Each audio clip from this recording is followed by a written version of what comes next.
দেখুন প্রত্যেকটা রুটি একেবারে ফুলছে, জাস্ট লক্ষ্য করুন। বাজারে ডুপ্লিকেট মেশিনে ছেয়ে গেছে। আপনাদের মধ্যে ভুল ধারণা আছে যে মেশিনের রুটি শক্ত হয়। উপমার কাছে চলে আসুন, উপমা দেখিয়ে দেবে মেশিনের রুটি নরম হয় এবং নরম করা যায় কিভাবে।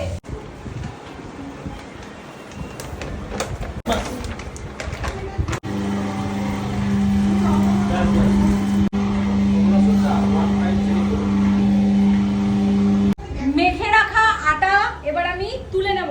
মাত্র 5 মিনিট বলেছিলাম, 5 মিনিটে 5 মিনিটের মধ্যে একদম মেশিনের মাধ্যমে মাখা হয়ে গেছে, তাই তো? একদম মাত্র 5 মিনিট লাগবে। মাত্র 5 মিনিট। মেখে রাখা আটা মেশিনের মধ্যে দিয়ে দিলাম।